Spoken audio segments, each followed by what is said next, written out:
Hey everybody, welcome to Screen Crush. I'm Ryan Airy. Captain America, First Avenger, and Wonder Woman are pretty similar movies. We're not the first YouTube channel to point this out. But I do think that when you strip these movies down to their essential parts, there is one very similar scene that makes one film great and the other... pretty. Not bad.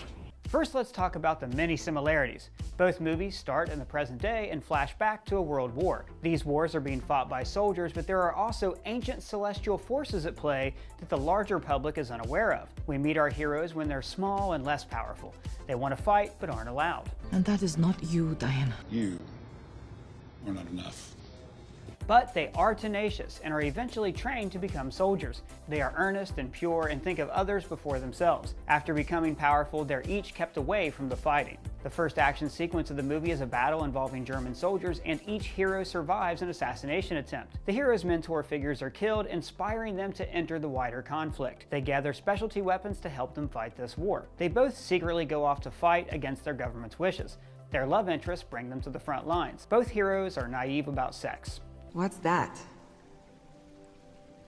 So are you two? Do you... fondue? But both movies make a point to say that Germans aren't evil, they're just being used by greater evil forces like Hydra or Ares. You pretend to be a simple soldier, but in reality, we have left humanity behind. We start these wars on their own. This establishes that the heroes are fighting a greater battle and also doesn't hurt the film's international box office numbers. The hero's real enemy is a super science sect inside the German army, controlled by a cultish military leader assisted by a mad scientist. This will change the war. It's going to be terrible. The evil German leads a coup against his military commanders. The hero joins a band of colorful misfits of mixed ethnicity to invade enemy territory and begin a secret guerrilla war, which is like adding superheroes to the Inglourious Bastards. The heroes break into a secret military base where they fight to control a plane full of bombs. The heroes defeat their superpowered enemies, but are ultimately separated from their love interests. Then each film ends in the present day to set up the hero's upcoming team-up film. Now, where these films greatly differ for me is the scene where they introduce us to the hero for the first time. This seems trivial, but this is actually one of the most important scenes in any comic book movie. I mean, think about it. For years, fans have read these characters on the page. We've imagined seeing them on the big screen. The first moment where we actually get to see them is like our collective imaginations manifesting into something real. The image of Batman floating down out of the shadows, or Wolverine sneering in a cage fight. These moments announce to fans, these are your heroes. Your heroes are real now. Wonder Woman nails this moment, maybe better than any other comic book movie. Captain America First Avenger? Well, look, we'll get there. First, let's look at Wonder Woman. Now, we've seen Diana before in Batman vs. Superman, but that appearance was so brief and unexplained, it really just amounts to a cameo. Zack Snyder left all the backstory to the solo movie. In Wonder Woman, Diana has one singular mission: to save humanity from war by destroying Ares. All of the Amazon's backstory, her childhood, and the movie's main story all serve this one goal. So the movie is very streamlined. Diana has been told since she was a child that she can't do things. There will be no training. This negative reinforcement reaches its nadir on the battlefield. Diana learns that there is a village behind enemy lines where everyone is in danger. Up until now, Steve has worked to control her to keep her away from the fighting. He speaks to her like she's a naive little child. Because on the other side, there are a bunch of Germans pointing machine guns at every square inch of this place. This is not something you can cross. It's not possible. But this is the moment Diana was born for. She's trained for this her entire life, and the world is about to see Wonder Woman for the first time. No, but it's what I'm going to do. It's not subtle that Diana is entering no man's land. I am not mad. But it's important because these men only see what's impossible. Wonder Woman is about to show them what's possible. When she sheds her cloak, it's like she's shedding a disguise, the illusion of who others expect her to be. Her full costume is revealed piecemeal: the shield, the boots, the lasso, building up to one of the most iconic moments of superhero cinema. When Gal Gadot steps over the top, she is Wonder Woman. The backdrop is gray, filled with ash and death, but she stands as a beacon of color and light. The world explodes behind her, but she moves forward. The camera tracks a single bullet, and think of how much pain is inside a single bullet. A single ounce of lead that instantly inflicts death. She brushes it aside like dirt. Steve cries out, She's taking all the fire, let's go! Because this is what a hero does. They inspire and make it possible for everyday people to stand up and fight. And when Diana faces a barrage of the deadliest weapons Earth has ever seen, what does she do? She keeps running forward. And when she's pinned down without hope, she inspires ordinary people to help. The army advances and she leaps into the air, smashing the enemy's weapons and saving the town.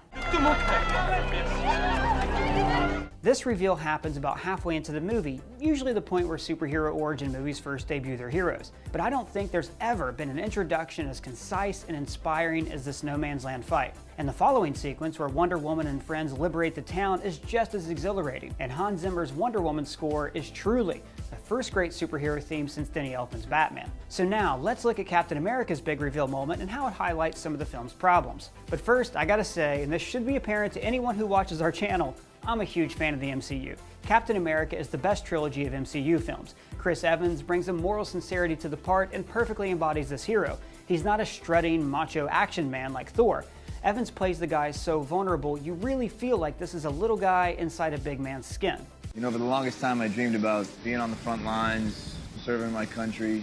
Finally got everything I wanted, and I'm wearing tights. And compared to the Captain America movie that I grew up with, First Avenger is a masterpiece.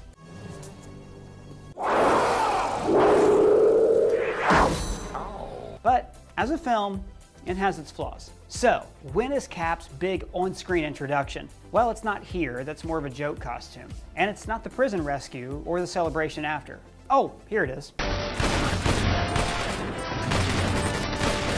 Like Wonder Woman, there's some gear-up shots, building up to a full, final presentation of Captain America.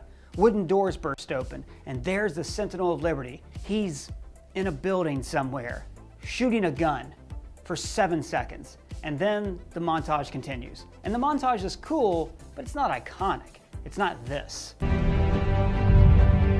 The bulk of Captain America's World War II adventures is compressed into a 2-minute montage. And then we go straight to the train mission where Bucky pulls a Mufasa. Bucky! Grab my hand!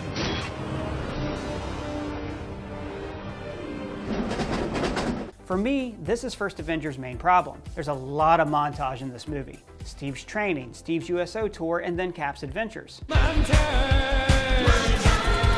To contrast, Wonder Woman has 0 montages and instead shows entire scenes from key moments in Diana's life. So why so many montages? Well, First Avenger has to walk us through a lot of origin. The movie wouldn't work if we didn't believe in Steve Rogers, and Steve Rogers is not just an action hero. He's a man who stands up to bullies before he even gets superpowers. The core of Captain America's origin is that he was a 98-pound weakling who wasn't allowed to serve his country. So instead, he became a symbol of his country. But the movie works a little too hard to keep him away from the front lines. The film really doubles down on telling him no. He's rejected in his first scene. Then Tommy Lee Jones doesn't believe in him at Camp Lehigh. Then he gets his powers, but goes on a USO tour instead. He goes to the front lines and then is told, Heavily fortified territory in Europe. We'd lose more men than we'd save. But I don't expect you to understand that because you're a chorus girl. Just let him fight, guys. The main culprit here is the USO montage. It's fun, but totally stops the movie's momentum. The sequence is there to make Steve feel like he should be doing more. You know, the way he's already felt for the entire movie. If Steve were more like Tony Stark, then this would have fit perfect. Say he was really digging his fame and bought into the propaganda his government was peddling. Then, after meeting real troops or being faced with Bucky's death, that would have made him decide to fight. But he already wanted to fight, so all of this is pointless. It's fun, but pointless. The problem is, the movie doesn't trust its 2011 audience to accept a dorky character like Captain America. The MCU is pretty weird now, with aliens, wizards, talking trees, and a million other characters. There's an Ant-Man and a Spider-Man? But in 2011, Marvel Studios was trying to ground their movies in realism. The early MCU films were based more on Marvel's Ultimate Comics line, which was a realistic take on these heroes. They even cast Samuel L. Jackson to emulate the Ultimate Comics' Nick Fury. So, if the movie is set in the real world, it's hard to imagine a soldier dressing up in a flag and calling himself Captain America. The movie has to make fun of this very idea with the USO montage. Steve first introduces himself as a joke. Captain America. But after the rescue, the name is taken seriously. Let's hear it for Captain America!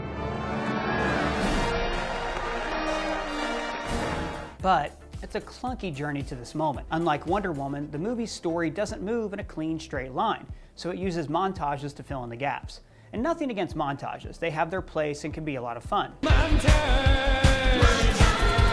When people are doing something tedious, like creating a video essay, you need a montage to make it seem interesting. I don't know, when I watched this montage, I just wanted this to be the movie. Maybe instead of a lot of Hydra bases, they just have to fight their way to the main one, and we get some scenes of the Howling Commandos traveling across Europe, humanizing the war, you know, like Wonder Woman does. So how do you know who you kill if you can't see their face? I don't. Trust me, it's better that way. You fight without honor. Who gets paid for honor? No?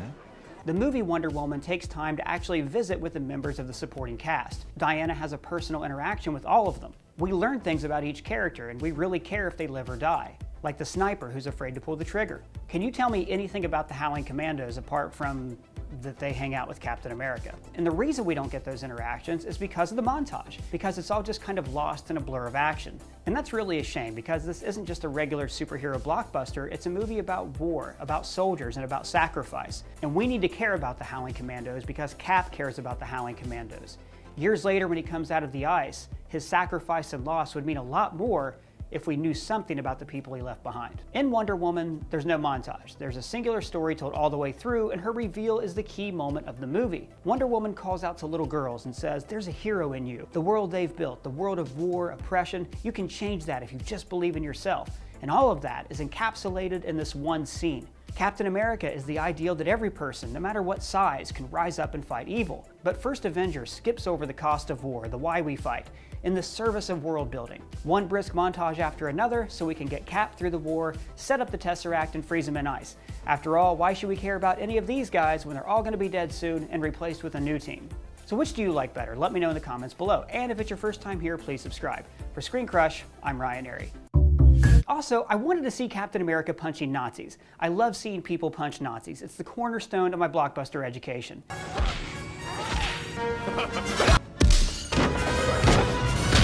But in this movie, Cap never punches a Nazi, only Hydra, and they're very clear about that. Red Skull actually kills more Nazis than Captain America.